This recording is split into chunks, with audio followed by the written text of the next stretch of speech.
Better work.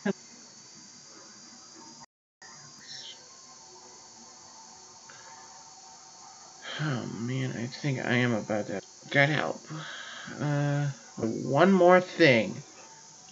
I'm probably going to retire from streaming permanently.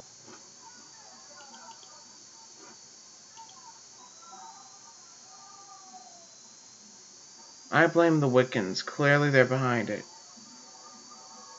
Okay, good. Everything is back to normal, so let's continue with this. So, like, since you're trans now, do you see this? Yes, I just grew one It is overnight. a good...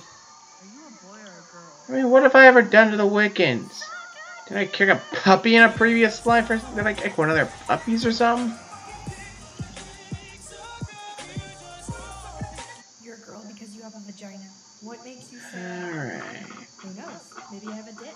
Maybe not. My gender is valid. Unlike your opinion. Lily, you seem pretty sad lately. What's wrong? Dysphoria. Just kidding, I'm a lesbian and I'm into that. Can I have your number, please? There are only two genders in this world.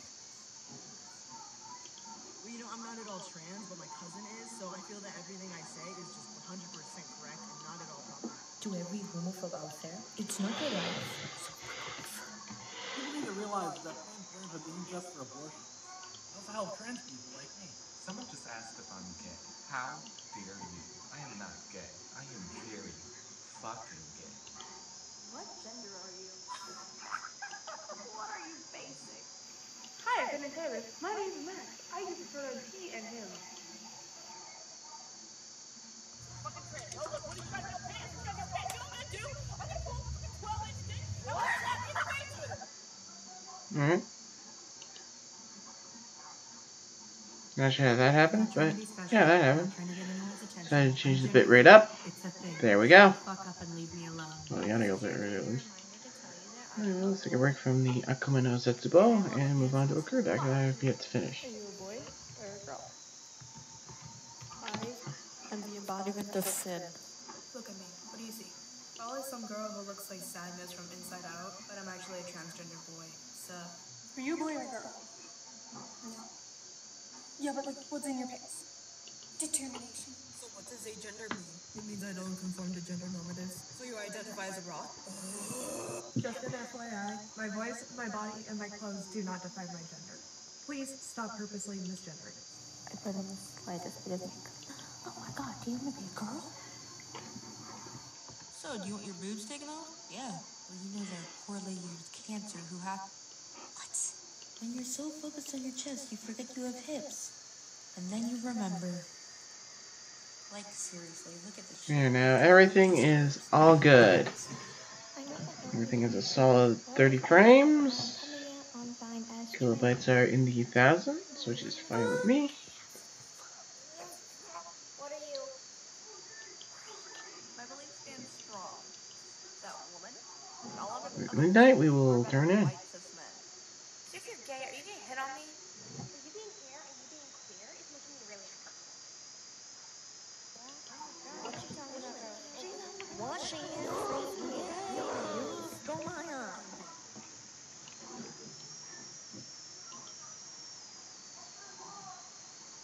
Are you a boy or a girl? Yes. Casually breathe the men's section because, yeah.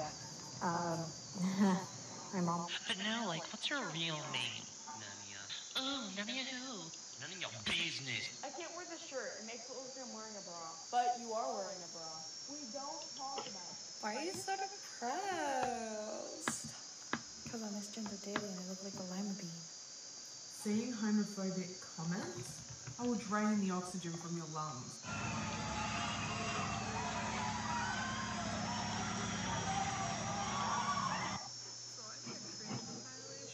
I personally blame the atheists. You're the adults.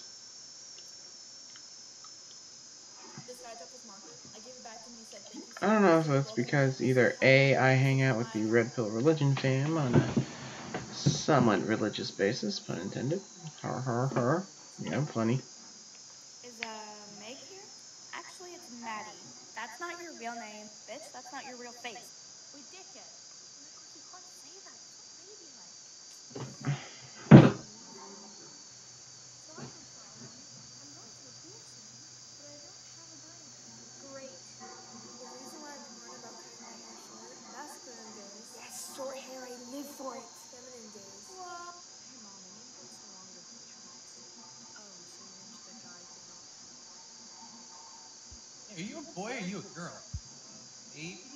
I switch from girl to guy so often. Man, just call me they. It's easier for everyone. I'm not gonna bother telling you guys every day. Hey, you know you said guys are right? Oh no shit, man. I thought that I was a fucking Narnia. So you said you're not a girl? No, I'm gender fluid. So then, what's your gender? Listen to you, listen. What? Don't know. You'll never fucking do.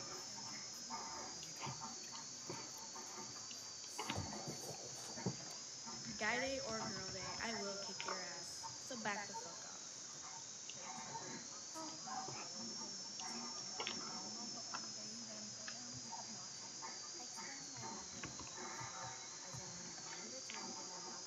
She doesn't let me cut my hair.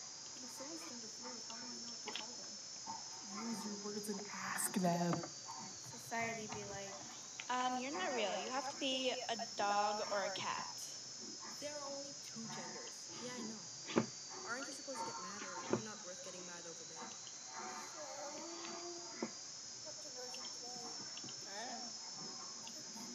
Look, you can get mad all you want about me being gender fluid, but it doesn't matter what's on my chest or what's in my pants. It's my personality. Cute boy yet? No? Didn't think so. At least I have my extremely feminine voice. Yay! What the heck have I been doing all this time? And also, if you don't know what to comment, shut up. You don't have to be offensive with people. So, like, what's your gender? She, he? But you're a girl. Anyway, I'm gonna ask. I mean, don't you guys just love it when cis people think that they know better than you about your own gender? Because I do. So you're a girl or a boy? I'm gender fluid. You have to choose one. My genitals will not tell my gender. Fuck you. Fuck you. When I'm feeling masculine, feminine, whatever. Here's... So I'm gender fluid. You got makeup. You got fur and no fucking alpaca, are you, bitch? If somebody tells you their pronouns and then you choose to disrespect them, then I'm sorry, you're a piece of shit. Being gender There's some, fluid is not a disease or Chevy trying to pull a Stop DDoS it. on me.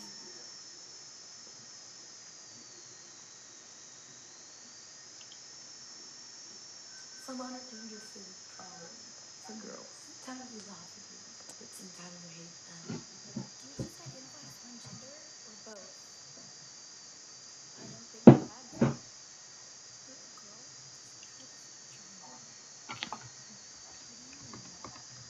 Where did you let me take all your books? I'm sorry, but was this book processed by an A-flux sexual Puerto Rican? I don't think. If you're gender fluid, why do you get names? I mean, there's a lot of reasons, but what reasons put me in different stuff? I'm getting my roomie favorite mom asking what color. I see lavender. And she goes, oh good, birth name, a girl color.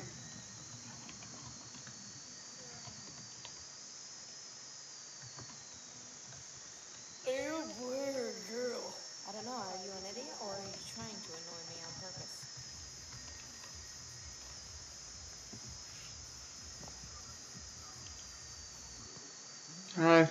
I think maybe Riley wanted to do a DDoS on me just to get me angry. You know how those people are. Grabbed my nine, bitch. I was like, who the fuck? Who behind me? Hi, Space Cadets. It's LaQuisha here. I'm in the back of the car, heading down to my portrait sitting. Somebody push his Dyke and I smell it. Looking clear as fuck right now. Holy shit. Oh my god, I found my card. Not straight. Are you pro-LGBT? Take a hit. I feel like I might want to date some of y'all. We get to know each other, you know? Wait, if you're a trans gay guy, isn't that like the same as a cis straight girl? No, it's...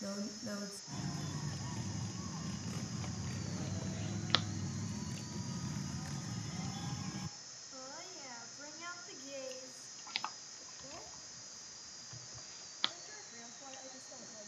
No, that's not how it fucking works. Stop. Are you still gay? Fuck, oh no, better check. What's cool about high school? Well, there's a lot of gay people there like me. Wait, I'm gay? Shit. Hold on a second. Should be enough. No.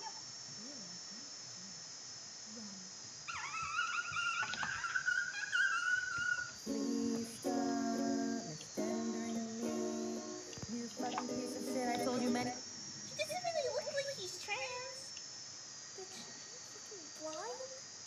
You have visible breasts. You're obviously a girl. No.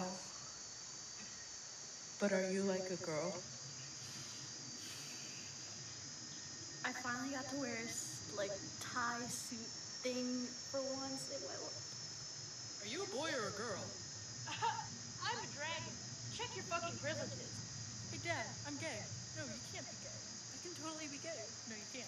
Why not? You'll be the first to be gay. It's like being pansexual. Fantastic. So are you a boy or a girl? Boy or girl? Can I help you, miss? Don't call me miss. Ever. Like, I can easily pass off as a guy in public until my mom opens her mouth. Thanks, Mom. So why can't you just like stay a girl? Because I'm not one, and if you could get off my dick, I would highly appreciate it. You don't look like a boy, so I'm not calling you a boy. Okay, you bigoted little piece of trash. Why don't you go crawl back in the cesspool? You know you're a girl, right? Wait, what do you... How can you have your period if you're a guy? Can I just like give you a half-ass lobotomy? Guys can't have periods, you know. You know what? Do me a favor. Lay down. This is gonna go real fast. Yes, I own dresses. Yes, I own ties. So stop fucking hating before everyone dies. So are you like a boy or a girl? I'm a bunny. MCR makes me so dysphoric, like I really just want a vagina and a penis. Stuck in a cis spot. You know, I do have second thoughts about transitioning and coming out. But I'm doing this for myself, and that's what matters the most. It's 4:20 and I'm sitting in my transphobic dad's kitchen hoping I don't wake him up. I'm gender fluid. I'm pansexual. I might be bondful. I don't understand why I'm being yelled at. I am okay though. I got this pronoun a lot today, mostly because of activities at school. I still got this pronoun. Eli here to tell you that I am not a girl. There is so much more to life than man or woman. Hey, wanna know something? Not a girl, not a girl, not a girl, not a girl, not a girl. By the way, I'm not a girl. You're a girl. You got a penis? There we go. Can I see it?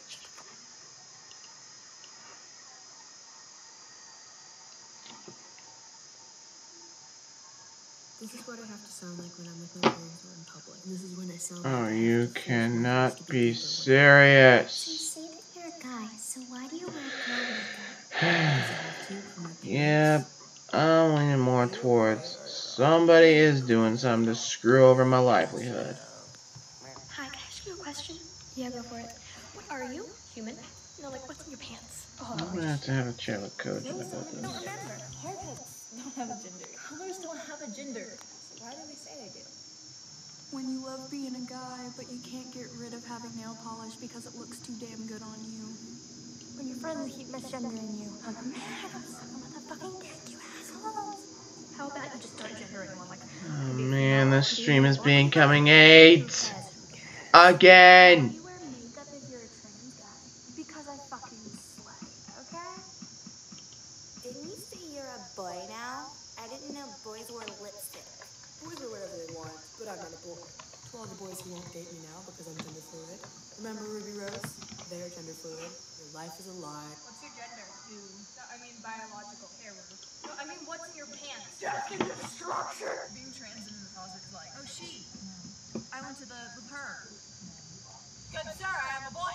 Non-binary doesn't exist because I say it doesn't exist. You don't exist because I say you don't exist. Bye, bitch. Once upon a time, I was daddy's little girl, but I'm not anymore. Just wondering, are you a girl or... Awesome. No, but like, what's your gender? Awesome. So So, when people ask you, you boy or a girl, why the fuck Oh does it my matter? god. Let me die. Wait, I am. Never mind. Hey ladies, anybody want to grab a bite to eat? Yeah, I'd love to. Not you. Just because you cut your hair and dye it doesn't mean what gender you are. That's right, because gender has nothing to do with the way you look. Good job. How are you a boy? Because I said I'm a boy isn't that enough for you? Okay, ladies and gents, can we all listen up, please? Oh, where are you going? We said ladies and gents, so. I can't tell if you're a boy or a girl. So you're invalid because I say so. Well, you're a dog because I say so. I'm not a dog. You're a bitch. I think trans is like the next emo phase. Yeah, but trans people are oppressed. There's no such thing as agender, and that person's not agender. Holy shit, but they are agender. Oh my god, you don't run the world, honey. What's in your pants? I don't know, mate. Let's find out. It's a fucking remote control. This is just your daily reminder that threatening people over the internet is not okay, nor is misgendering them in the same breath. So, I became Bean today. Are you a boy or a girl? Us demons don't have genders. You gay people are so full of yourselves. Also, I'm straight, I'm rich, I'm beautiful, I'm vegan, I'm better than you. Bitch. Oh, so people calling you your birth name gives you dysphoria? Well, what's your birth name? My birth name is none of your fucking business. That is really loud. And your parents say you can't be agender if you're female because you were born female. I'm not sure gender is female. Did you break it to you, gray? No? Are you a girl? No. I have boobs. My boobs don't define me. I am trans. Hey buddy, I support you 100%. Yeah, I don't like cis people. Fuck you too. Just so you know, my name's Jamie and I use they, them, / he, him pronouns. I'm pansexual and I'm gender fluid, so fucking deal with it. Yeah, so sometimes I get really bad gender dysphoria, and it's not real unless you have it diagnosed. Yeah, so anyway. Beth name, come here. Beth name, I called you. I'm sorry, the name you have called has not been recognized. So, like, what's in your pants? Like, no, what's in between your legs? Are you a boy or a girl? Neither. I like what's in your pants. Legs. Who are you born at? A baby. Wow, you actually look like a girl today.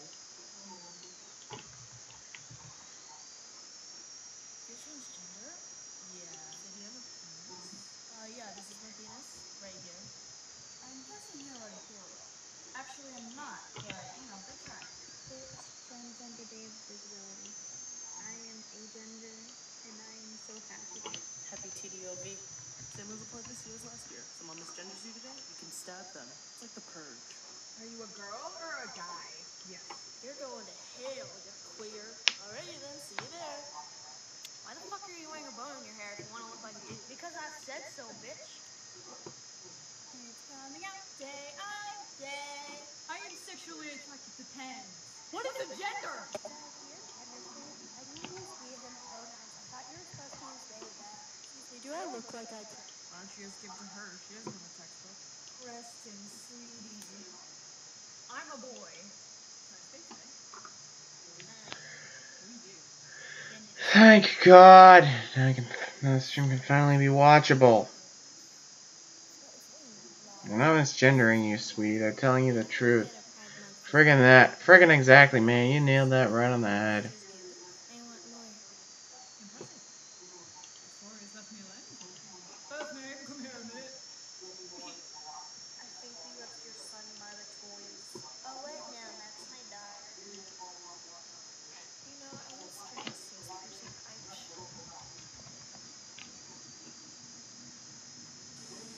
Thanks for watching this compilation. If you want to see more, remember to subscribe and turn on notifications for a reminder of when I upload.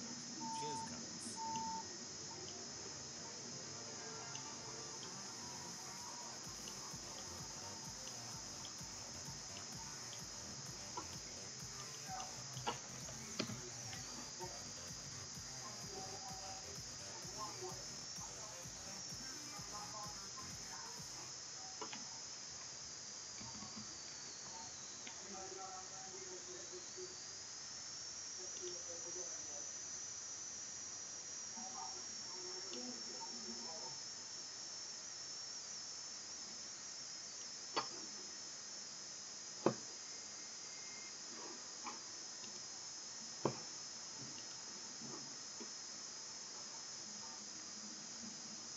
And now it's time, and now for something completely different.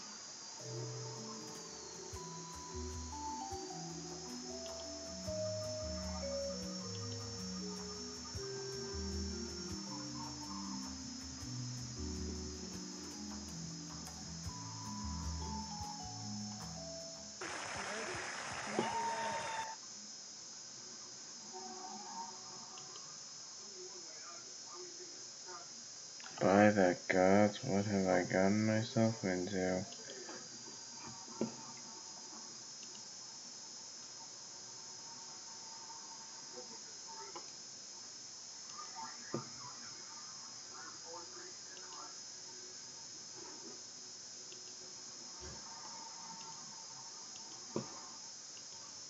Yeah, no.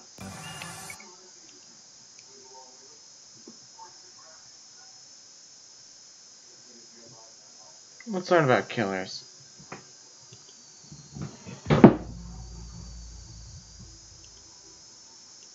A sideshow can be a rather scary place, but sometimes the scariest things happen once the show is over. A family with a startling deformity, a love life that turned to vicious violence, and a desperate attempt to resolve an unfixable problem. All this and more as we explore the anatomy of murder.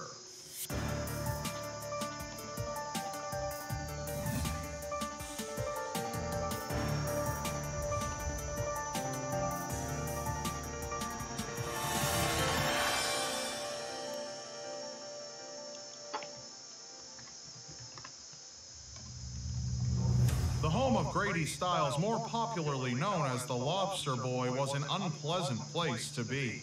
During the carnival season in Pittsburgh, Pennsylvania, Grady was one of the many sideshow performers who people came to gawk at, sometimes in wonder and sometimes out of rudeness. But Grady never concerned himself too much with the opinions of onlookers. He was only there to put on a show, whether his audience was impressed or not. Grady was born with a severe deformity called electrodactyly, which resulted in the fusion of Grady's fingers and toes to form what appeared to be pincers for extremities. This was obviously where he got the name Lobster Boy. Because of his deformity, Grady couldn't walk and was confined to a wheelchair, his legs almost flipper-like and unable to bear weight. This resulted in him using his upper body to maneuver around, usually in a wheelchair. All of that locomotion provided by his arms turned Grady into a rather strong man despite his downfalls. But he didn't only utilize his strength to make life easier for himself, but he used it to also make life harder for others. Screams often erupted from the trailer that Grady and his family called home. Grady frequently beat his wife, Mary Teresa Stiles, sometimes even in front of their 3 children, who he would at times beat as well. There was no doubt that Grady Stiles was a cruel man. Anytime the children would cry, Grady would never offer sympathy to them. Instead, he'd threaten them and berate them, exclaiming that he would give them something to truly cry about. His fingers, though fused, acted effectively as true pincers, viciously pinching his wife, choking her, and slamming her in the face. Aside from this, one of his more favorite ways to abuse his wife was to headbutt her in the face. Those who witnessed his outbursts remarked about how eerie and capable Grady was. In seconds, he would fling himself out of his wheelchair and scramble across the floor like an animal, holding himself up with his 4 meaty, enlarged fingers. He'd overwhelm his target and quickly take them to the floor, where he'd begin working on them with violent attacks. He was relentless, groping his wife harshly and tearing at her skin, jabbing at her eyes, anything he could to hurt her. At one point during one of these fights, one of Grady's daughters, named Kathy, who was pregnant at the time, attempted to break up the fight and separate the two by rolling Grady's wheelchair in between them. Grady became so infuriated by this that he turned his fury to Kathy and beat her so badly that she went into labor early and delivered a premature child born with the same deformity as their vicious grandfather. The Stiles home was an incredibly unstable place to be for everyone except Grady himself, but getting away from it all wasn't so easy. Grady Stiles had 3 children with Mary. Of them, 2 possessed the same deformities as their father. Truth be told, the deformities had been in their family for generations. Grady would often tell the crowds about how his father and grandfather and great-grandfather and so on had been born like he had been, and once his children aged a bit, he added them into his sideshow with him, traveling as an act known as the Lobster Family. Of the many issues in their family, money really wasn't one of them in terms of poverty, as Grady would make anywhere between $50,000 to $80,000 per season and was considered one of the major stars of the show. There were no gimmicks with the Lobster Family, no tricks or illusions. What the crowd saw is what the crowd got. Once the winter set in, the shows closed down, and many of their performers, including the Styles family, resided in Florida until the new season came around. Despite the pleasant weather and more free time, Grady still didn't hesitate to inflict physical and emotional pain on his family. If only Mary had known when she was younger what she knew after marrying Grady, perhaps it would have made a difference. At age 19, Mary ran off to join the carnival, escaping her old life. Oddly enough, she felt like she belonged best there, despite the fact that she was surrounded by people with shocking abilities and deformities. As for her, she was what could be considered normal. She wasn't there for the same reasons the performers were, but the carnival always needed staff to keep the shows running. It was here that she met Grady Styles, often watching him as he sat in a small cubicle and waved at those who passed by and stared with wide eyes and a mixture of disbelief and shock. Mary didn't see the monster so many others had. She quickly fell in love with Grady, and the two were married. Mary remembered that Grady was sweet as could be, a true gentleman. But when Grady got some alcohol in his system, something in his mind switched, and he became a much scarier man, a true monster, greater than the one others saw him as. He was a real nightmare come to life. Mary was impacted in ways that she would never forget. Mary remembered that Grady typically was a great guy when he woke up in the morning. He'd wake up at 8, be drinking by 10, and would be terrible the rest of the day. In 1973, their marriage hit its first end when Mary decided that she couldn't take the abuse any longer after Grady launched himself at her, took her to the floor, ripped her pantyhose away, reached his clawed hand inside of her, and ripped out her intrauterine device, a device used to prevent pregnancy. Mary was so disgusted and horrified, emotionally wounded from the actions, that she wisely left him. She went on to marry another man sometime later, but Grady's rage knew no limitations while the two were separated, and just because he was at a physical disadvantage didn't mean he was incapable of murder. In 1978, one of Grady's daughters named Donna had found love. Donna hadn't been seeing Jack Lane for very long, but the two were deeply in love. Donna, different sources claim, was between 15 and 17 years old, and Jack was 18, but the two decided to get married anyway. Grady forbade the marriage, threatening to kill Jack numerous times. Donna, very unhappy with her drunk and abusive father, wanted an escape and told Grady that if he didn't approve the underage marriage, she would live with Jack anyway. This further enraged Grady, who prided himself in the ways he dominated his family and controlled them, and he eventually fulfilled his numerous promises of violence against Jack. Grady was at home when Jack came to see him on the night before Jack and Donna were to be married. It's unknown what truly happened at that time, but what seems to be believed is that Jack stood up to Grady and attempted to tell him exactly how it was going to be between himself and his love, Donna. Other sources say that Grady summoned Jack to his home for a private talk, perhaps leading Jack to believe that he would finally get Grady's approval to marry his daughter. Either way, once Jack arrived, he was met with the barrel of a gun and was shot dead by Grady in cold blood. Once Donna had discovered what her father had done, Grady sat and smiled at his distraught daughter, mocking her, saying, "I told you I would kill him." Grady went to trial where the defense attempted to get the jury to pity Grady and his condition. They played heavily into the fact that Grady had an unfortunate life, driven to drinking and violence by the incessant struggles he faced. Poor Grady was just a victim of his circumstances. Grady even managed to conjure up some tears in the courtroom. His daughter Donna took the stand, telling Grady that she would see him at his grave. The jury deliberated for 3 hours and came back with a verdict: guilty of third-degree murder.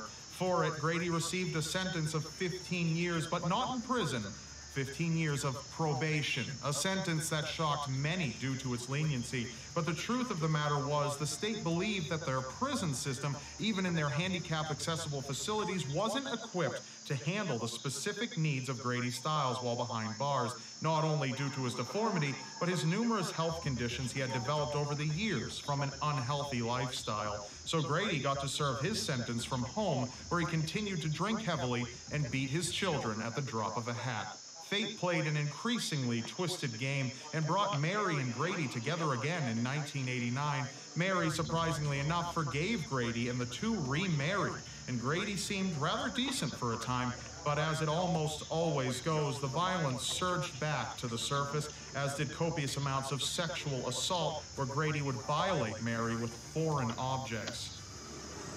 But the murder of Jack Lane wasn't the only murder that would be a part of Grady's unfortunate story. It came to a point one day, after yet another violent altercation, that Mary realized she needed to resolve this lingering issue. She was afraid for herself, but most of all for her family. During her year's divorce from Grady and with another man in the sideshow, she had another child named Harry Glenn Newman Jr. He wasn't a particularly smart boy, but he loved his mother dearly and became part of the sideshow himself as a human blockhead, often driving nails into his face with a hammer. In November of 1992, Mary told Harry that something needed to be done about Grady and gave her son $1,500 to get someone to bring things to a beneficial conclusion. Harry took the money and hired 17-year-old Christopher Wyant, a carnival worker who lived next door, to eliminate his stepfather, Grady. The boy took the money, grabbed a gun, and approached Grady from behind in his trailer while he watched television in his underwear. A quiet moment before another inevitable act of violence. Christopher put 2 rounds in the back of Grady's head, killing him instantly. And that was it. After decades of torturous abuse, Mary and her children were free from the terrible lobster boy, Grady Stiles.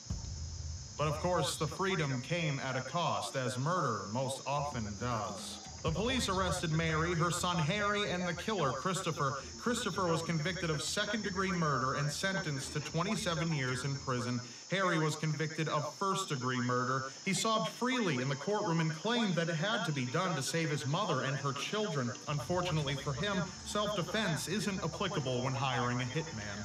The punishment for first-degree murder was a mandatory life sentence without the possibility of parole for 25 years. Mary, who no one doubted had been violently abused regularly, still had to pay for her role in the murder, but her conviction was reduced to manslaughter, and she was sentenced to 12 years behind bars. Mary's son with Grady, Grady Stiles III, claims that his mother never had her son hire anyone to kill her husband, and that instead, Mary simply said out loud, "Something needs to be done." Harry overheard his mother say this and went to the neighbor, who decided to help them by killing Grady without Mary's knowledge. Either way, Grady's violence will always be remembered by his family, who harbor no love for who their father was, but instead reflect positive traits and are considered good people who have no urge to bring harm to anyone else.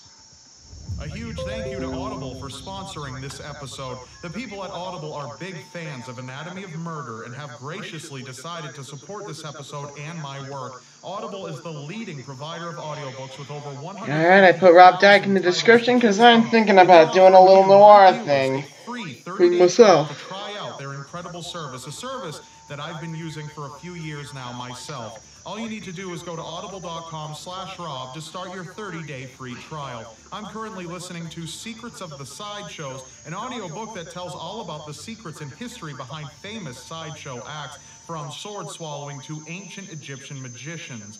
It's shockingly interesting, but I won't spoil it for you. If you want to listen to something else, that's no problem. Audible has plenty of other genres to choose from fantasy to true crime to self-help, and much, much more. All you need to do is go to audible.com/Rob, start your 30-day free trial, listen anywhere you want, and expand your mind. Thanks for listening. And of course, don't forget to subscribe to my channel now to see more videos from me, and be sure to press on screen or below this video to watch my last episode on 10 cases of children who killed their families, an especially twisted episode you won't want to miss. And I will see you next Sunday.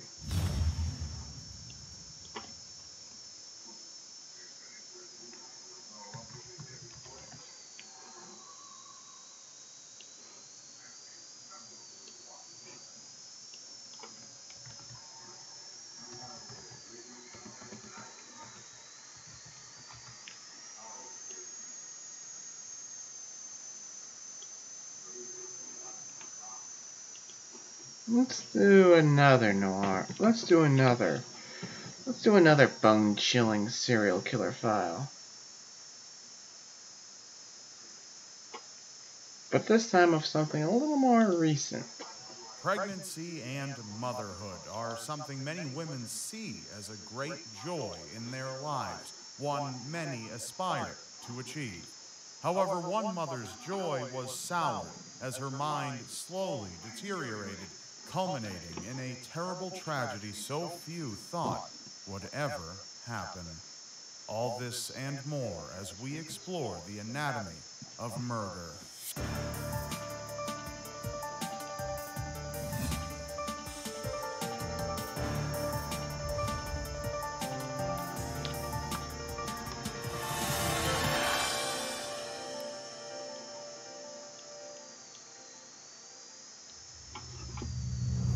June 20th, 2001, shortly after her husband, Rusty Yates, left for work at around 9 a.m., 37-year-old mother of 5, Andrea Yates, drew a bath in her Clear Lake, Texas home. Her mother-in-law, Dora Yates, was scheduled to arrive at the home around 10 a.m. after Rusty had left. But in that hour, the unthinkable happened.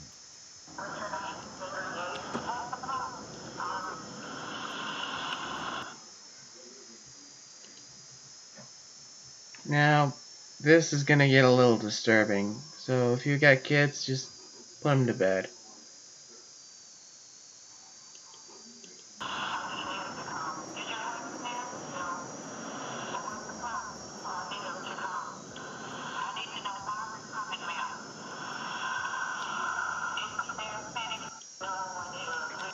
Paul, 2-year-old Luke, and 6-month-old daughter Mary. Her 5 children, 7-year-old Noah, 5-year-old John, 3-year-old Paul, 2-year-old Luke, and 6-month-old daughter Mary were dead. Each child was laid out on her bed, her infant daughter Mary in her son John's arms, and their bodies were covered by a sheet. The only exception was that of her oldest son Noah, whom she left floating in the bathtub before calling emergency services. She followed this up with a call to her husband, telling him to come home. Of all people who would commit such a terrible act, Andrea Yates was the last person anyone suspected of harming her children. Born Andrea Kennedy on July 2nd, 1964 in Hallsville, Texas, to a German mother and Irish-American father, Andrea was the youngest of 5 children and raised in a loving home. She was an extremely bright student, a member of the National Honor Society, captain of her high school swim team, and graduated as her class's valedictorian. She attended a pre-nursing program at the University of Houston from 1982 to 1984, before graduating from the University of Texas School of Nursing in 1986 with a Bachelor of Science in Nursing. 3 years later, she met NASA computer engineer Russell Yates, known as Rusty, in her apartment complex. The relationship moved quickly, as they moved in together shortly after meeting and then married in 1993. The couple announced they would seek to have as many babies as nature allowed, giving birth to their first child, Noah, on February 26th the next year. Andrea gave up her career as a nurse to become a full-time mother. Second son, John, followed on December 15, 1995, and third son, Paul, on September 13, 1997. Rusty, a devout Christian, followed the teachings of a non-denominational Christian missionary named Michael Warnecki, whom Rusty met while attending Auburn University. After beginning to date Andrea, who was raised as a Catholic, he introduced her to Michael's teachings, which emphasized subservient wives and repenting one's sins in fear of God's wrath. Andrea seemed to embrace the teachings and took them to heart. The family eventually lived a minimalistic lifestyle out of a trailer, moving to Florida for a brief period when Rusty accepted employment there. Upon moving back to Houston in 1997, this transitioned into living in a motorhome. Signs of Andrea's mental health decline began shortly after the birth of their fourth son, Luke, on February 15, 1999. Andrea, who in her late teens and early adulthood suffered from bulimia nervosa and depression, began showing signs of suicidal ideation and depression, culminating in a suicide attempt by overdosing on June 17, 1999. She was hospitalized for this and prescribed antidepressants, but within a day was admitted to another hospital after threatening to slit her throat with a knife. This time, she was prescribed a variety of medications, including the antipsychotic Haldol, which seemed to improve her condition, along with the fact that the family moved into an actual house. However, the stabilization was limited, as Andrea suffered a nervous breakdown a month later, after attempting suicide twice more, forcing her to be hospitalized each time. She was diagnosed with postpartum psychosis and major depressive disorder with psychotic features on different occasions, though she and her husband both considered her mental illness to be a pregnancy-related issue. She was referred to Dr. Eileen Starbranch, who advised the couple against having more children to prevent further psychosis. The couple disregarded this advice, choosing to conceive again due to their religious beliefs. Andrea, in therapy, spoke of feeling as though she lost her identity by becoming a stay-at-home mother and housewife, and that Rusty's beliefs and high expectations of her and their children, in addition to her own, weighed heavily on her mind. She felt an enormous pressure to raise perfect children and be the perfect mother, something she had convinced herself that she was not, and she felt trapped in her own life. Andrea chose to cease therapy and medical treatment in late 1999, and soon after became pregnant with her fifth child, giving birth to their first daughter, Mary, on November 30th, 2000. Andrea coped well for several months, and then her father, Andrew, fell ill and died on March 12, 2001. This sent her into overdrive. She became extremely depressed and paranoid, unable to eat or sleep, and she stopped nursing her daughter. Assessed and admitted for a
Okay, here we go. In the UK, this woman who is 38 got in the heated debate on Twitter with, I'll say it, a man who is transgender and calls himself a woman. She called the obvious man with a muscular face who looks like a man and has a penis a man, and was arrested shortly after. Why? Because according to the UK police, that's misgendering someone. And according to them, that's illegal. Men have penises, and women have vaginas. Never in my life have I ever thought I would red pill my own arch nemesis. Evaluation in April of 2001, Andrea was unresponsive, refusing food and liquids, pulled out portions of her hair, and began showing signs of delusional thinking and hallucinations, but denied having psychosis or thinking of harming her children. After a brief hospitalization, she was placed back onto a medical regimen and discharged under the care of Dr. Mohammed Saeed, who chose to reinstate her previous medications with adjustments, diagnosing her with postpartum depression. However, it soon became clear Andrea was not improving, remaining lethargic, depressed, and having suicidal thoughts. It was around this time that Andrea began having fears and thoughts that she may harm her children, resulting in a catatonic episode on May 3rd, where she drew a bath in the middle of the day. Suspecting this may have been a suicide attempt, she was hospitalized for a 5th time for a week, then released due to insurance issues. Andrea and Rusty both reportedly told Dr. Saeed of improvement, resulting in the reduction and discontinuation of Haldol in her regimen. In the month leading up to the murders, Andrea experienced delusions of Satan being in her home and tormenting thoughts that she was a terrible mother. She additionally believed that a child protection agency and her former psychiatrist placed cameras in her home and believed she was seeing connections in television shows and movies. Despite experiencing terrifying visions and hearing voices, she disclosed this to no one. Friends and family noted her wandering aimlessly around the house, unable to communicate or show emotion, often holding her daughter as her sons acted out from a lack of attention. Rusty Yates was advised by Dr. Saeed to not leave Andrea alone, as she was unable of caring for herself or her children. However, Rusty was convinced otherwise and wanted to increase her independence. He began leaving her alone for increasing periods of time. His mother, Dora, was often at the home to assist Andrea. However, Dora once regarded Andrea as lazy and seemed to be of little help to her daughter-in-law. On the morning of the murders, Andrea fed her children and waited for her husband to leave to start the water. One by one, she brought each of her children into the bathroom and held them under the bathwater until they were dead.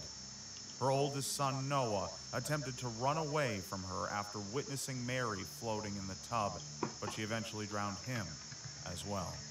Andrea was arrested shortly after police arrived. Upon being interviewed by police, she confessed to the murders of her children. She stated she was convinced that she was a terrible mother, unable to raise them correctly, and thus they would not go to heaven upon death.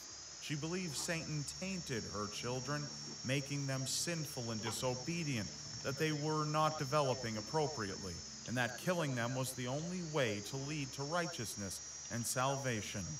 She expressed remorse for her actions, but genuinely believed she did the right thing to save her children.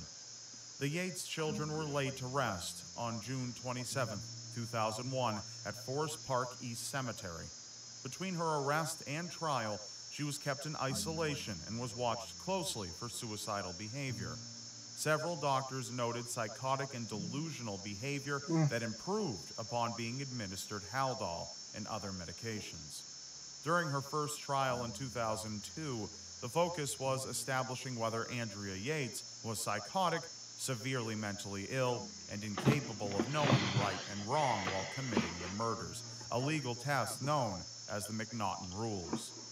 The prosecution argued Andrea was not insane at the time of the murders and was capable of distinguishing right from wrong. The defense argued that she was indeed psychotic at the time of the crime. Nonetheless, the jury rejected her insanity defense, and she was found guilty of 2 counts of capital murder. Prosecutors sought the death penalty, but she was sentenced to life in prison. 3 years later, in January of 2005, the Court of Appeals reversed her conviction when an admission of false testimony by expert witness and psychiatrist Dr. Park Dietz came to light. Oh, hold on. I hate to criticize, but this is boring. Have you ever considered interviewing a witch someday? I'm personable, polite, entertaining, and, dare I say, I'm America's sweetheart. I'll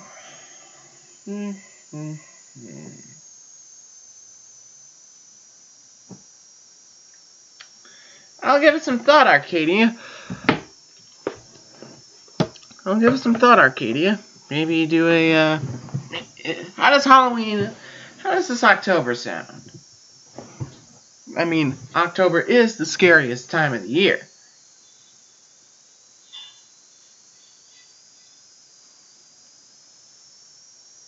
And besides, I don't mind getting your 2 cents on modern state of Wiccanism. And besides, I've worked as a high school journalist for 2.5 years, so I'm going to do that to see if I still got it or not. Dr. Dietz stated during his testimony that Andrea, an avid viewer of the crime television series Law and Order, was possibly influenced by an episode involving a mother who drowned her children and was declared insane when no such episode actually existed at all. Andrea was granted a new trial a year later, entering a plea of not guilty by reason of insanity. She was released on bail the next month on the condition that she admit herself to a mental health treatment facility. 6 months later, on July 26, 2006, after 3 days' deliberation, Andrea was found not guilty by reason of insanity, and she was committed to North Texas State Hospital. She is now housed in a low-security mental hospital in Kerrville, Texas. Rusty and Andrea divorced in 2004, though Rusty maintains his support of Andrea. He has since remarried and has a son. YouTube is demonetizing my content for being too graphic and doesn't want any brands to have advertisements on my videos. So most of my videos will no longer have ads on them. If you'd like to keep my content on YouTube, please consider pledging to my Patreon. You'll be given exclusive access to special content there, as well as guarantee that my content will stay on YouTube long term. You can go to patreon.com/RobDyke or press the link in the description below to help keep YouTube creepy. Thanks for listening. Now be sure to check out another one of my videos, and of course, be sure to subscribe to my channel now because you won't want to miss what's next. And I'll see you next time.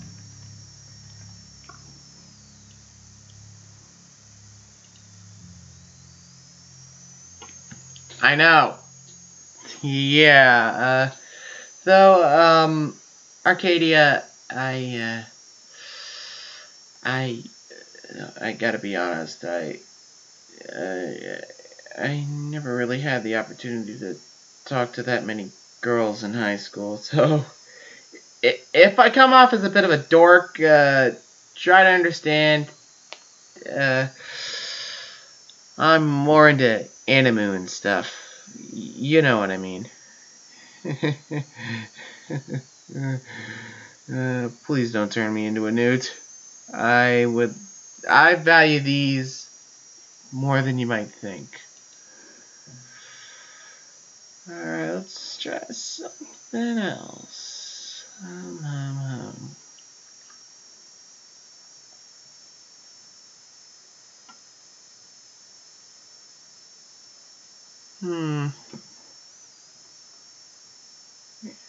Seriously though, Rob's got some scintillating content here.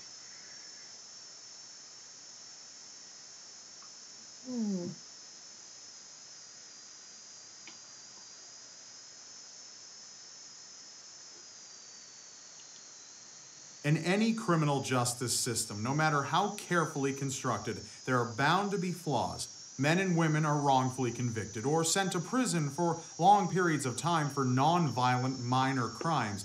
Again, Arcadia, if I come off as a bit of a dork, try to understand I'm not much of a people person. Locked away for good. I'm curious to see how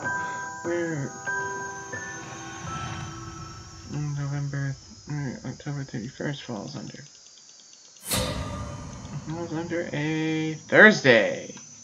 As an adult, Kenneth McDuff was known as the broomstick killer. So Thursday at 9:30. Does that sound good? The brains or brawn to get him far. After losing a fight to another student, Kenneth I'm sure to join up with the Discord server. Labor for his father's concrete business, but performing the mundane day in and day out seemed to feed his desire for a little excitement. the illegal and violent kind. Kenneth committed a string of burglaries that landed him in jail in 1964, but by the next year, he was walking the streets again. And on the night of August 6, 1966, Kenneth and his friend Roy Green went for a drive to look for a girl and to look for trouble. Around 10 p.m., they spotted 16-year-old Edna Louise Sullivan standing next to a car, accompanied by her boyfriend, 17-year-old Robert Brand, and 15-year-old Mark Dunman. Kenneth pulled out a revolver and approached the car, ordering the frightened teenagers into the trunk.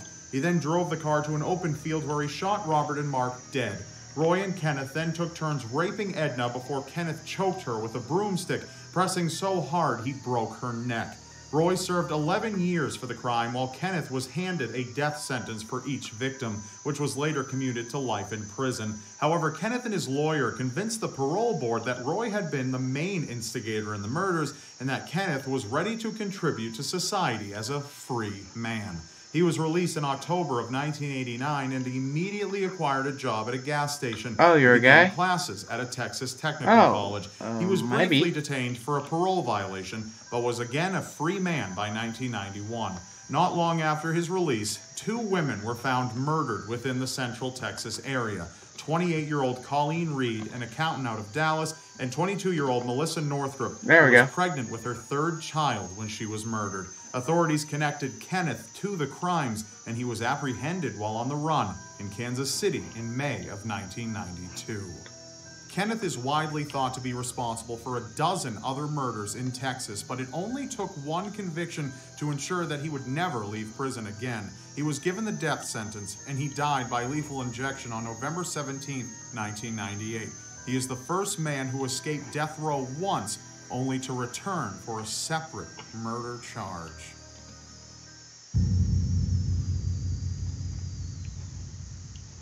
When you're capable of killing the people you claim to love, it seems like it would be obvious you're willing to do the same to just about anyone. However, in the case of Jimmy Lee Gray, authorities didn't recognize just how dangerous he was until it was far too late. In 1968, while he was a senior in high school, Jimmy met 16-year-old Elda Prince, and the two were instantly taken with one another, and as time went on, they made plans to marry after Jimmy's graduation. But that all changed one afternoon in 1968 when police found Elda's body discarded in a drainage ditch, her throat slashed. Jimmy confessed to the crime and was to serve 20 years in an Arizona prison, but was released on parole after only serving 6. 2 years later, in 1976, Jimmy found himself living in an apartment complex in Mississippi where he committed his most atrocious murder. After abducting 3-year-old Duressa Jean Scales from her apartment, I know, Arcadia. he drove her to a wooded I'm just area a shy where he cinnamon raped and roll suffocated around her by girls. forcing her face into the mud before around breaking girls, I'm her just neck. too Jimmy pure was for found this guilty sinful and world. sentenced to die by gas chamber, but his execution didn't go exactly as planned. Once inside the chamber, Jimmy began thrashing around, bashing his head against an unpadded iron bar behind his chair, causing so much gore, the observation room had to be cleared out. Many reporters said it took Jimmy as long as 8 minutes to finally succumb to the toxic fumes, and while it is considered one of the most botched executions to date, the families of his victims and even his own mother said his execution day had been a long time coming, and felt his end was justified for the crimes he committed. That's like nothing to say there, my friend. Jack Unterweger had all the odds stacked against him. He was the product of a prostitute and an American soldier and was abandoned to live with his alcoholic grandfather in Austria, where Jack himself began drinking at the age of 5. Crime, it seems, was the only life Jack knew, and his first arrest came at the age of just 16 years old for assaulting a prostitute. But Jack's hatred for sex workers only escalated as the years went on. In 1976, Jack strangled an 18-year-old prostitute named Margaret Schaefer with her own bra. He was sentenced to life in prison, but while locked away, he used his time wisely. He went from illiterate to writing poetry, children's books, and a best-selling autobiography that earned him acclaim from the literary community outside the prison walls. Intellectuals saw him as a shining example of reform in the prison system, and the parole board agreed. Jack was released in 1990 after serving just 15 years, and instantly he was thrust into the limelight. His autobiography was made into a feature film, and Jack was constantly appearing on television and radio talk shows. During his rise to stardom, however, prostitutes began turning up dead in the forests surrounding Vienna. Most of the women had been strangled with their own stockings, and despite police's best efforts, they were unable to narrow down a suspect. But even with all the media attention, no one suspected Jack was already killing again, or that he was far from reformed. Wherever Jack went, sex workers turned up dead. In 1991, while on a writing assignment in LA, 3 prostitutes were found murdered near where he was staying. All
Hey.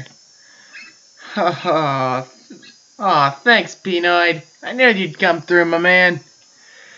Now, what you may not know about me, Pnoid, is underneath this whole, repeal the 19th, build the wall, I'm just a big old cinnamon roll at heart. I'm just too pure for this sinful, divided world, you know? And Arcadia says, worry not, I'm the same way. I think I'm Asperger's, but I'm too shy to go to a doctor to confirm it. Hey, I'm actually Asperger's, so grab the poles, Arcadia. We're going fishing. All of them had been badly beaten, strangled with their own bras, and sexually assaulted with tree branches. It was at this point Austrian authorities made the connection to Jack. After evading the authorities for nearly a year, he was captured by the FBI in 1992 and sent back to Austria to face prosecution for his crimes.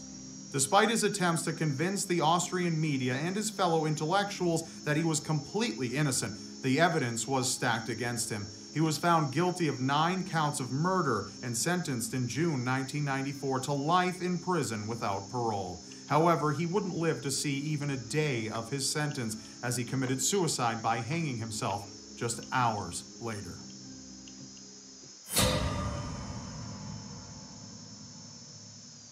Young Arthur Shawcross wasn't particularly smart and resorted to bullying and violence for attention. He was also allegedly molested by his aunt at age 9, which he says sparked his lifelong obsession with sex. And after failing the 9th grade and dropping out of school to join the military, it seems his fascination with violence only grew. By 1971, Arthur had married and divorced twice, fathered 1 child, served a tour of duty in the Vietnam War, and spent time behind bars for arson. But it was in his town of Watertown, New York, in 1972 good looking out for when the the real Sperg crimes man. began. I always look out for you, man. So it's fitting that you look out for my autistic ass. And if you enjoy the stream, everyone, while I'm busy making another Malefic deck, but only served 15 before he was who hasn't released had on enough of parole in those, 1987, despite pleas from psychiatrists. feel free to hit the keep like him button and all that fun incarcerated. stuff. He moved to And Rochester, also subscribe to New York, my where he channel met and my and married his backup channel, fourth just in wife. case But YouTube as the shuts years this one passed, down. everything We're gonna from shut my his ass down mundane anyway. job Might as well to have his some marriage and laughs. sex life bored him, which is when he began meeting with prostitutes under the name Mitch. From 1988 to the end of 1989, Mitch would be seen with a prostitute, who would later turn up dead under horrific conditions. Many of the victims had been asphyxiated, sexually mutilated, and strangled before being dumped in or near the Genesee River. The FBI teamed up with local authorities in an attempt to gain any more information that might lead to the capture of the elusive Mitch.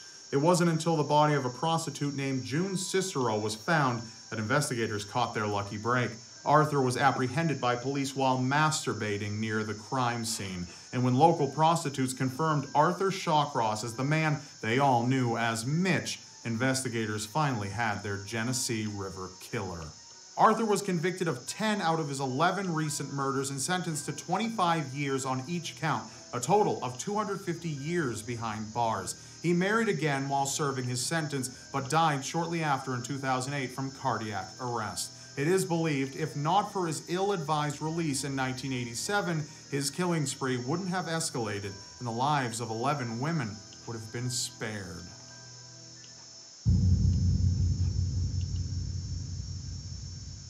Serial killer David Edward Moss said his disturbed childhood was the driving force behind his need for bloodshed.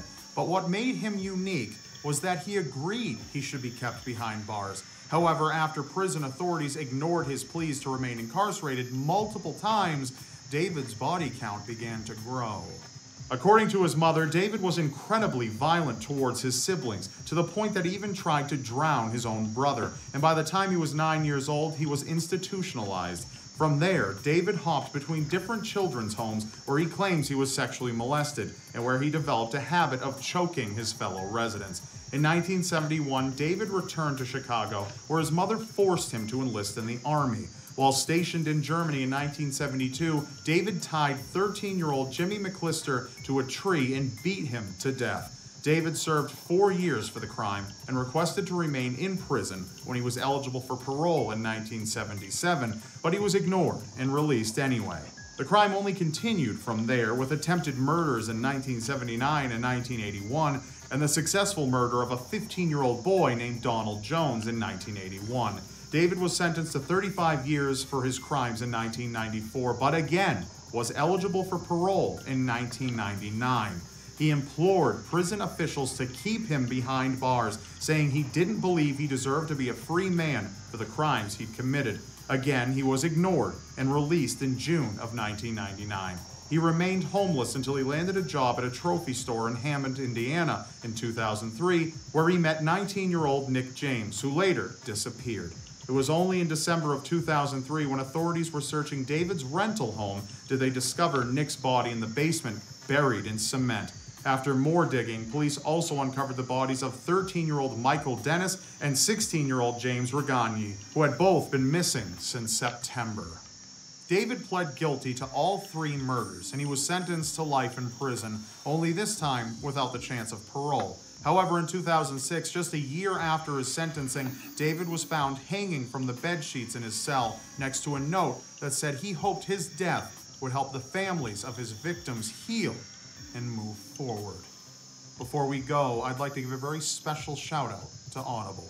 Audible is the leading provider of audiobooks with over 180,000 titles to choose from, and they've graciously decided to sponsor this episode and offer all of you a gift. If you head over to audible.com/Rob, you can get a 30-day free trial to try out their amazing service. I'm currently listening to The Devil in the White City by Eric Larson, a story surrounding the infamous serial killer H.H. Holmes. But if murder isn't your thing, that's okay. Audible has plenty of genres to choose from psychology to romance to science to practically anything you can think of. So head over to audible.com/Rob, linked in the description below. Start your 30-day free trial, get your free audiobook, listen anywhere you want, and expand your mind. Thanks for listening. Audible is the perfect choice for people who want to still experience a great story, but don't necessarily have the time to sit down and read a book. You can listen while you're getting ready for work, driving, or doing just about anything else. That's all for now. Don't miss the last episode of Seriously Strange, or if you need something a bit lighter, my comedy series, Why Would You Put That on the Internet? You can press on screen for either one. And don't forget to subscribe, because you won't want to miss what's next. And I'll see you next time.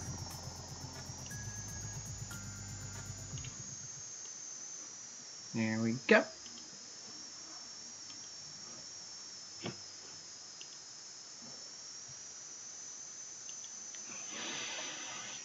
Alright, let's try one more that will really make you squirm. Detective stories and murder mysteries all explore our fascination with crime and its repercussions. We are drawn to these stories because they probe the boundaries of human behavior. We want to see, but then again, we don't. We've all heard that truth is stranger than fiction, but when it comes to real-life murder, the twisted imagination of a killer can trump any fictional story.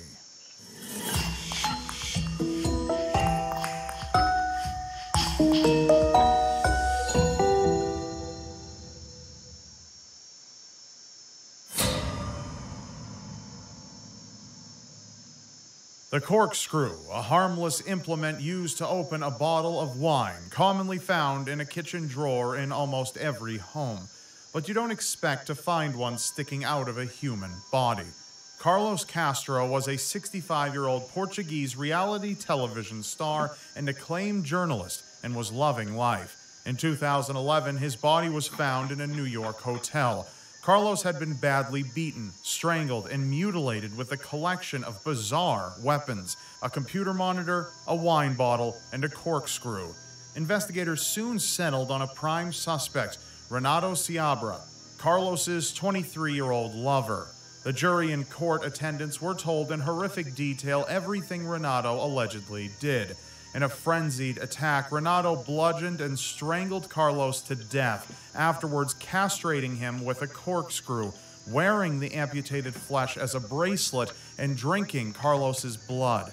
Renato's defense lawyers argued that he was not of sound mind and could not be held responsible for his actions. But prosecutors argued that because Renato placed a "Do Not Disturb" sign on the hotel room door after the act, he showed presence of mind. And for that, the jury found him guilty of murder. Renato Seabra is currently serving a 25-year sentence for his crimes. Carlos Castro's ashes were scattered by his sister in the subway tunnels under Broadway, a place he frequented and loved.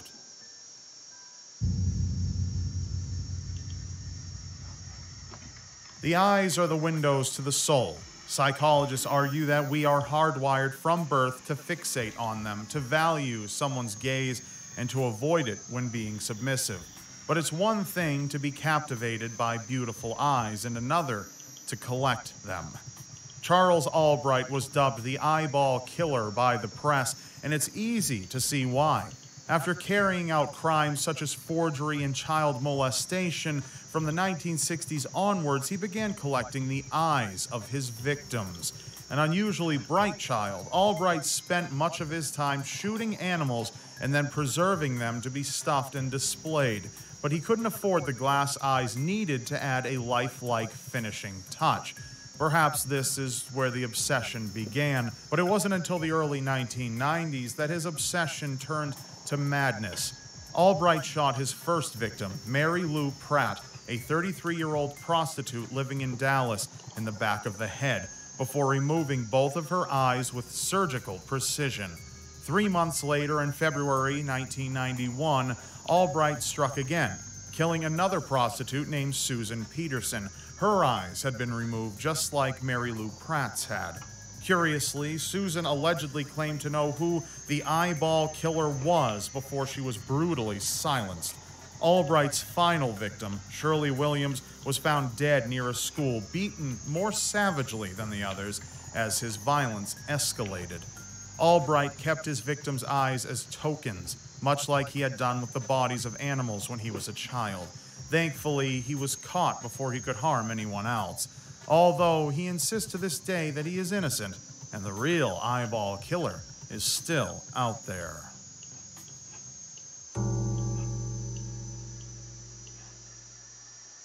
It seemed like a simple plan: kidnap someone rich, stow them underground alive, and wait for the ransom to be paid. What could possibly go wrong? Stephen Small, a successful businessman in Kankakee, Illinois, had much to live for. He had money, was a successful entrepreneur, and lived a good life. But success can attract unwanted attention from those wishing to profit from misery.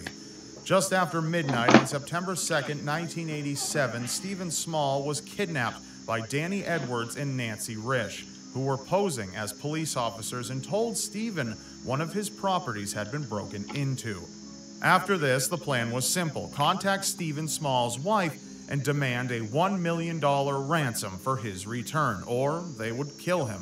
The kidnappers placed Stephen into a wooden coffin and gave him food, a jug of water, and a flashlight before burying the coffin in the ground. A pipe led from the coffin to the air above so that Stephen would have enough oxygen to breathe, but the kidnappers didn't realize that the pipe wasn't big enough to provide adequate oxygen. After tracing Edwards and Risch's ransom calls, the police arrested both of them and were eventually led to the makeshift coffin. Inside was Stephen Small's lifeless body. He had died in agony, his lungs slowly starved of oxygen until he suffocated. Risch and Edwards were found guilty of first-degree murder and kidnapping. Both are still behind bars to this very day for their failed plan that had deadly consequences.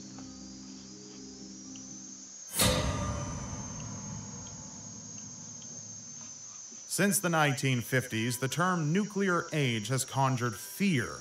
Between a nuclear war, faulty submarines poisoning the sea, or accidents like Fukushima and Chernobyl, radioactive waste is widely perceived as a threat. But it only takes the smallest drop of radioactive material to lead to a bitterly painful, incurable end. The poisoning of Alexander Litvinenko was brutal. It was a case of shadowed assassins waiting to strike at any moment, and it caused a major diplomatic stir. Once a Russian agent, Alexander was granted asylum in the United Kingdom after allegedly being pursued by the Russian government. After publishing a series of damning books accusing the Russian government of ordering the death of political adversaries, Alexander fell ill with a mysterious sickness after meeting with two former KGB officers. At first, the symptoms resembled food poisoning or a bad gastric flu, but his condition deteriorated quickly. He found it difficult to walk and was finally admitted to the hospital. There, the doctors could find no common reason for the illness until his blood and urine tests revealed he'd been poisoned with radioactive material. But it was too late, and his dose was fatal. Before his death, Alexander pointed the finger directly at the Russian government for his sickness. He died of heart failure on the 22nd of November, 2006, 21 days after he was poisoned. UK investigators found the source of the radiation originated from a nuclear power plant in Russia, although Russia denies all involvement. What we do know is that Alexander Litvinenko was poisoned and paid for expressing his opinions with his life.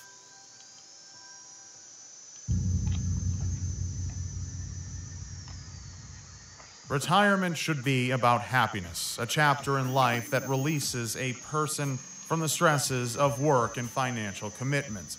But for Mary Ann Swar and her brother Horace, retirement proved to be something entirely different, a once happy journey that took a turn into utter misery. 87-year-old Mary Ann Swar was well liked in her community of Lancaster, Pennsylvania. She lived in an old townhouse that belonged to her parents before her. She lived quietly and happily with her 81-year-old brother, Horace, an electrician, and was always a friendly face to neighbors. Then, at approximately midnight on Monday, September 10th, everything changed. 4 men forced their way into Mary and Horace's home and robbed them of all their valuable possessions, but did far worse. The men bound and gagged Mary and Horace and left them there in the night. They could not see, shout for help, or even move. All they could do was lie in the darkness and wait for help. But no one came. They were left there in their house without food or water for a week. When the newspapers started piling up, the delivery man raised concerns to the authorities. Police entered the house and found Mary still tied up and blindfolded, dead from thirst. Horace was barely breathing and later passed away in the hospital. 10 years later, after an anonymous tip, 3 men were eventually arrested, tried, and found guilty of the crime. John Arthur Askew, George Burkhart, and Dale Healy. They are still in prison today. The 4th man, Robert O'Neill, who knew about the robbery but never entered the house, was given a reduced sentence for cooperating with the authorities. This case is made all the more disturbing knowing how different the outcome could have been. Local police received an anonymous call the day after the robbery and were informed that 2 people were bound and gagged at a house in Lancaster. Unfortunately, the caller gave the wrong house number. That's all for now. If you'd like to help fight to keep creepy and true crime content on YouTube, please consider giving anything at all to my Patreon, linked in the description below. It would be a tremendous help. Let's keep YouTube creepy. Thanks for listening. Also, be sure to check out another one of my videos, and of course, press on screen now to subscribe to my channel, because you won't want to miss what's next. And I'll see you next time. Yeah, you know what? Let's try For one on those of All us who Hallows enjoy Eve a with good scare, Halloween usually comes with much excitement Kaylee and or celebration. Elise, I think her But name just is. because the horror isn't real for you doesn't mean it wasn't for others on All Hallows Eve. Kaylee Elise joins me in this special edition of Twisted Tens on 10 horrific Halloween tragedies.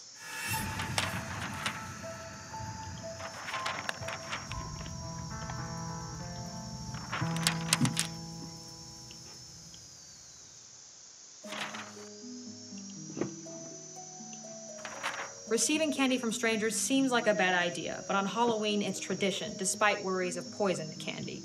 However, on October 31st, 1974, the small community of Deer Park, Texas, learned that it isn't necessarily strangers that you should fear. Dressed in a Planet of the Apes costume, 8-year-old Timothy O'Brien and his younger sister, Elizabeth, set out with their father, Ronald O'Brien, for a night of trick-or-treating. Later, Ronald told his son he could eat 1 piece of candy before he went to bed, and Timothy chose an oversized pixie stick.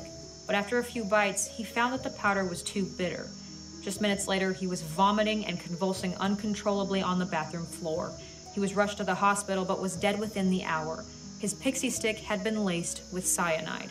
When questioned by the authorities, Ronald wove a story about receiving the candy from a neighbor, but he was later arrested after police found physical evidence linking him to the crime. Authorities then uncovered Ronald's motive. He was over $100,000 in debt and had recently taken out $60,000 worth of insurance on both of his children and had deliberately poisoned them, intending to collect on the money. He gave the poison candy to other neighborhood trick-or-treaters in an attempt to throw suspicion off of himself, though luckily none of the other children opened their candy that night. Ronald maintained he was innocent until his dying day, despite all of the evidence against him. When he was executed in 1984, he called the death sentence human error, but parents and children who knew him as the man who killed Halloween felt that justice had been served. Yep. From all outside appearances, Peter and Betty Fabiano were happily married. But on October 31st, 1957, Peter opened his door expecting a trick-or-treater and instead was staring down the barrel of a gun.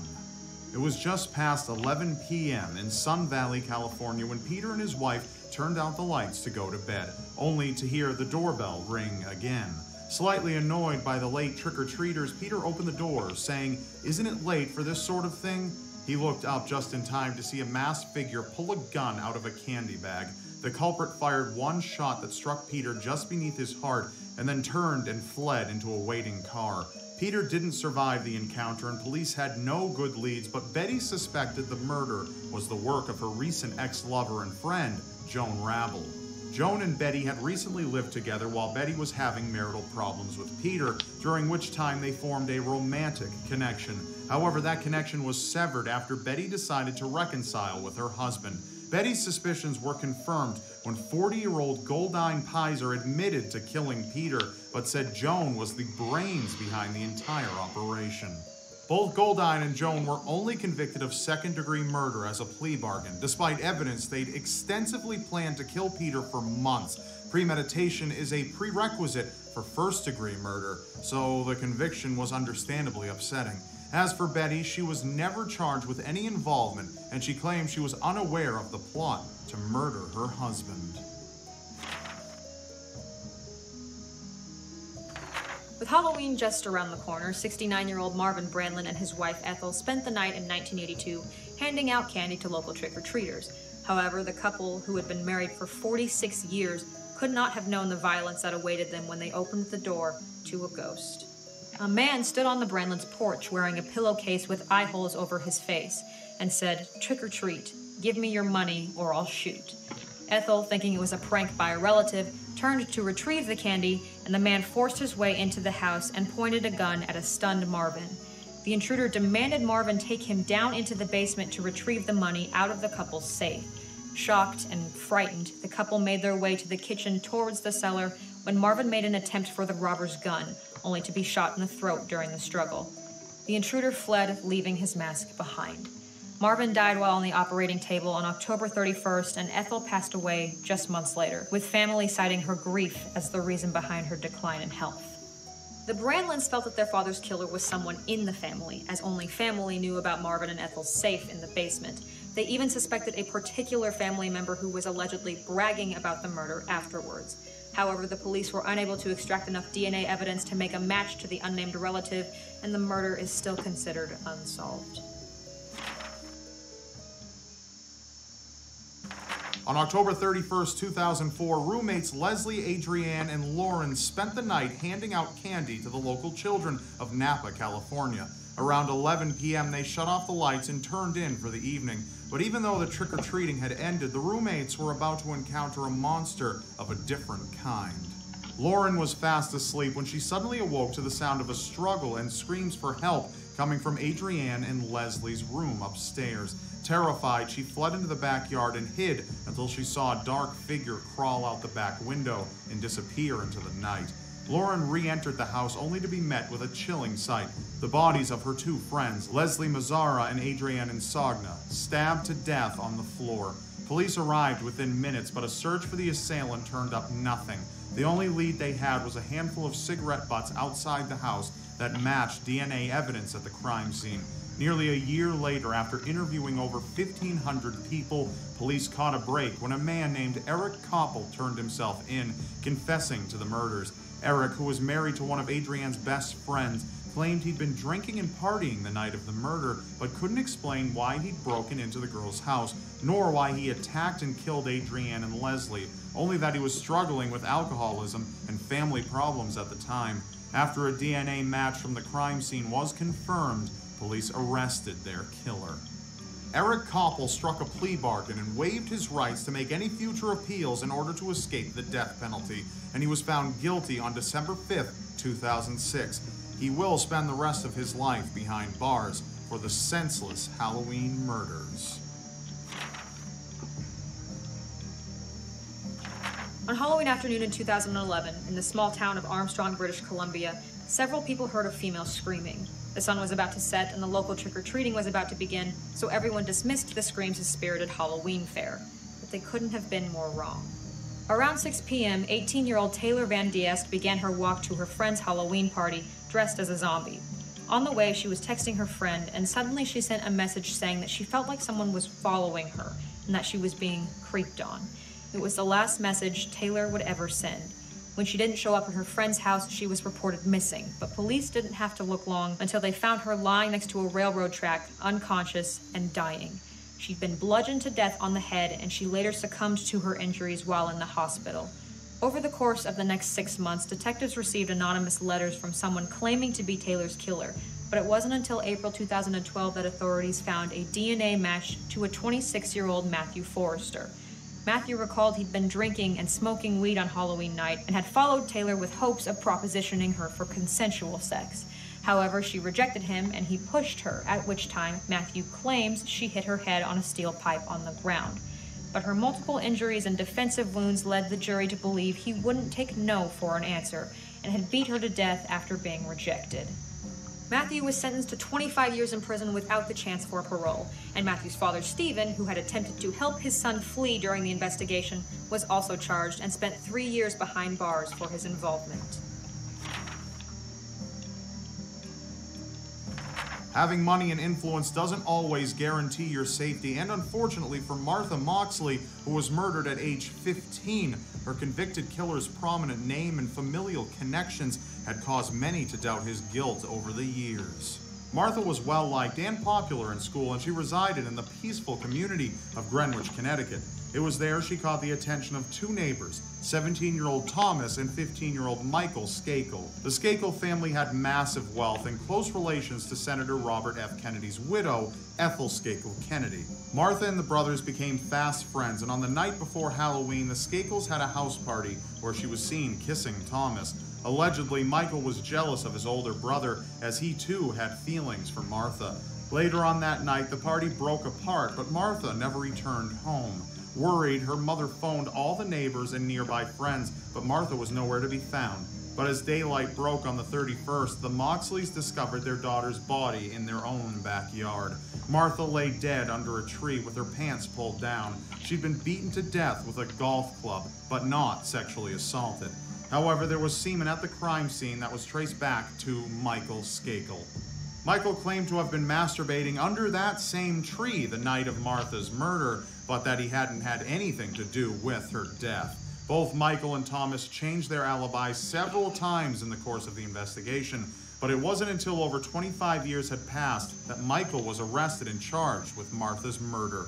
Michael's affluent family saw an innocent, devoted family man who'd been wrongly convicted, but others who knew him saw a man who was quick to anger and who used his wealth and power to get what he wanted. At one point, Michael even bragged to two former classmates that he was going to get away with murder because he was a Kennedy. Michael was found guilty in 2002, but received a new trial in 2012 due to Robert F. Kennedy Jr.'s involvement, and was subsequently released in 2013. He currently resides in Connecticut, where he is monitored 24/7 with GPS and is legally forbidden from contacting Martha's family. Before the age of the internet and endless information at our fingertips, the world felt like a much safer place. So safe, in fact, that many parents would allow their children to go trick-or-treating on their own. However, the residents of Fond du Lac, Wisconsin were shocked when one of their own went out on Halloween night and never returned home. 9-year-old Lisa French was last seen trick-or-treating in her neighborhood before she seemingly vanished on Halloween of 1973. Just days later, her body was found inside of a plastic bag in a farmer's field. She'd been raped and murdered. After 9 months with no solid leads, 25-year-old Gerald Turner, Lisa's former neighbor and alleged friend, came forward and confessed to kidnapping, sexually assaulting, and killing Lisa. Gerald was found guilty of second-degree murder, but was later released from his sentence, though it may comfort parents everywhere to know he's currently in jail again for violating his parole. Lisa's mother has had contact with Gerald during his time locked away, and even sent him handwritten notes Lisa herself made before she died, notes that detailed how to get into heaven. Ronald Sisman and Elizabeth Platzman were a seemingly normal couple living in Manhattan, but they made news headlines for weeks after they turned up dead in their apartment on Halloween night in 1981. And as police dug deeper into the lives of the victims, they realized Ronald might not be so normal after all. The 39-year-old Canadian photographer had at one time been accused of dealing drugs, and though he was never convicted, police thought the murders could have been related. However, the crime scene looked more like a robbery. The entire apartment had been ransacked, both victims' IDs had been stolen, and Elizabeth and Ronald had each been killed by a single close-range shot to the back of the head. The police had no leads, but they received chilling information from a prison informant who reported his cellmate had predicted the murder 2 weeks prior. The cellmate said that a couple would have their heads shot off for a satanic cult's Halloween bloodletting ritual, and that the crime scene would be ransacked to remove evidence. The prisoner even described the layout of the flat and a particular chandelier found in Ronald and Elizabeth's apartment. The cellmate was none other than son of Sam killer David Berkowitz, who was responsible for a violent string of shootings and murders in New York City between Well, that's about settles it. It's getting near 1 o'clock, so I figure I'm going to turn in for the night. If you all like what you saw, hit the like button, share with your paisanos, subscribe, and all that dumb stuff. This is your Lethal Sperg telling you to take it easy.